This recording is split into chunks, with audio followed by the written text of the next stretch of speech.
I think the main thing, and it might not be like that no one told me, but I think that I would have wished people would have stressed to me like the importance of just like financial planning and all that goes into it, especially with like the field that I'm in, like just understanding how to save your money, and that especially if you're in a field that's not super stable, like how to stay pretty much paid and be able to pay your bills and be able to do the things you need to do for your career. So I wish somebody would have stressed that to me a little bit more. Yeah.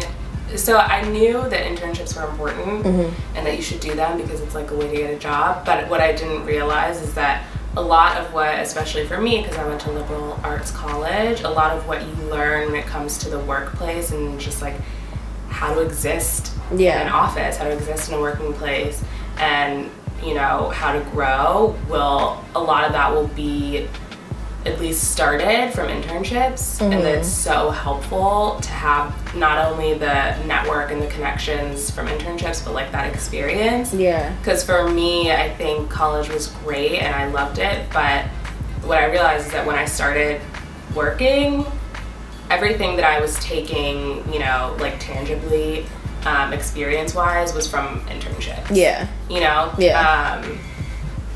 And that was like really fortunate that I had that experience, because I think if I hadn't, I would have been like, I don't know what to do. I don't know, you know. So yeah, I think that was an interesting learning for me, that like college is going to be great, informative in so many ways, but when it comes to experiences, like there's nothing like having experience in a job, experience in a workplace to prepare you for like what it means to be a, you know, working woman.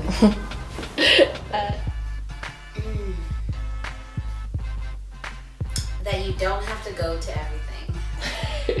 I feel like, especially like first moving to New York, you're just so excited to go everywhere, meet everyone. But I wish someone told me like it's okay to say no to things. And I think my issue is that I was like, yes, yes, yes, like all this energy. And then not only am I tired at the end of the weekend, my bank account is on E. Yep. And I'm just like, okay, I wish, you know, I could have dialed back a bit. So I think if someone was just like, Nicole, you know, take your time. You don't have to be everywhere for everyone. I would feel like more at peace. That's real. Yeah.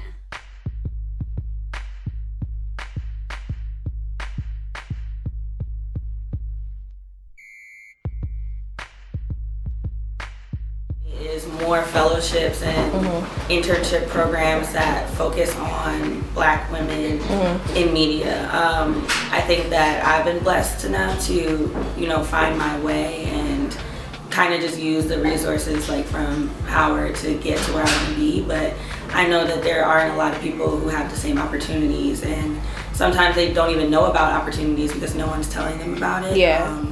And so like right now, like I am one of the hiring managers for our internship. So I definitely like, I look through every application. I'm not just looking over things. Like I look at, you know, people's potential, and I would say that I do like take, what's the word I'm looking for?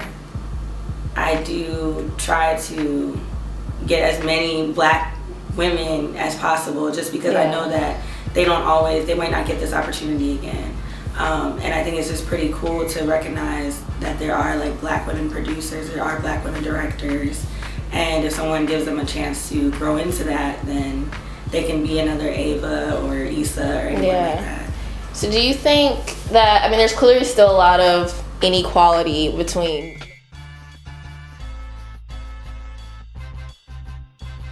Anyway,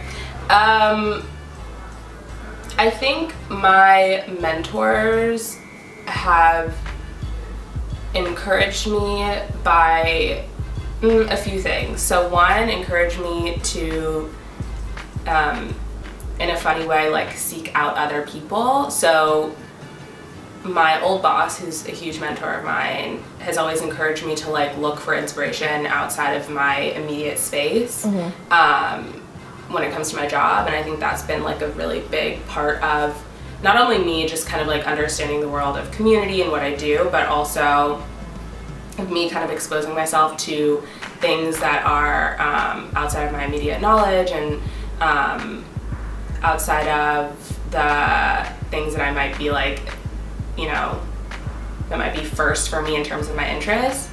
And that's been really interesting because it's allowed me to have a better, like a more holistic perspective on like what I actually do. So I think that's been a big piece of like my growth. But also like asking for what you want is real. Yeah. And it's really hard and it's really scary, but my mentors have pushed me to do that, and I've really like I've never been a super like say like I mean it type of person, you know, so that has been a big like personal development for me over the past few years, is to find women who have learned to do that and who have also been like, yeah, it is hard, and it is scary to say, well, you know, whether it's like a pay raise or it's, you know, title change, whatever it is, finding women who encourage that and who will help you kind of like move up in that space is really powerful. So are you?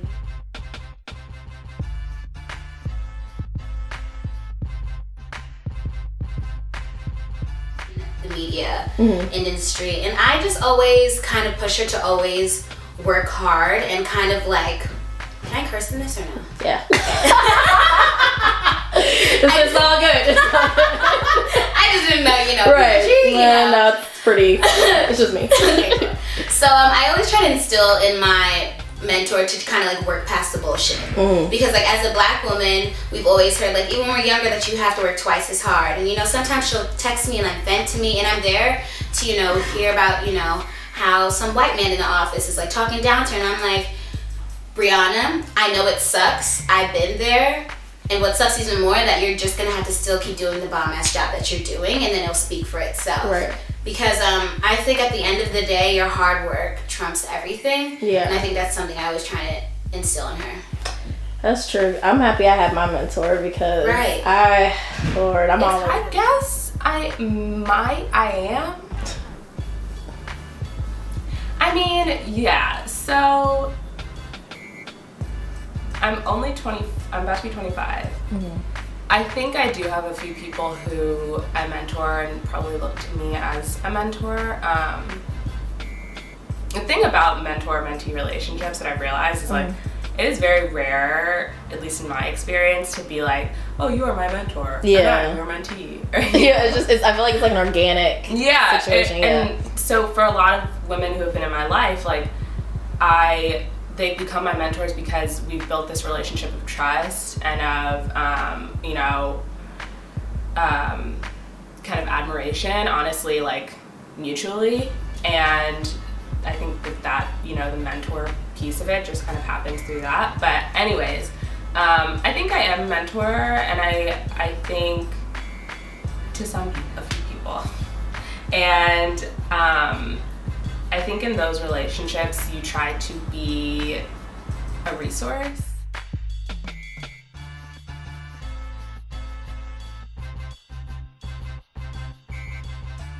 Yeah. I think that the way that we fix it, again, is like with just programs. Like if you recognize that there is a problem, you have to address it, and don't just say like, oh, we welcome all applicants. Say we need more women. If you need more women, like if there's a meeting happening and there's no women in the room, then that's a problem. You need to address it. You need to add more women in it. And if you don't have enough women in your office to be able to be in these roles, then that also is a problem. It comes down to HR, it comes down to recruiting. And I think that the more we place like women in leadership roles is how we'll be able to shift that, which is, you know, hard, but I think that there are companies that are trying to do that. Yeah. And would...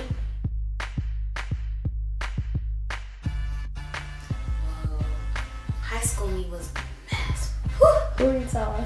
Wow, I was a mess in all types of ways. I think I would tell myself, like, it's going to be okay and you're going to end up okay. Even better than okay. Because I had such a negative outlook on life in high school. Like, it was terrible. And I wish there was someone there to kind of be like, you know, Nicole, you're gonna get through this, you're gonna be okay. So I wish there was, that's what I would tell myself. Like, yo, you're gonna be fly, you're gonna do all the things you wanted to do. At least have that hope, like there's a light at the end of the tunnel. Because when you think it's dark, it's like, damn, what can I do? So, you know, a little bit of positivity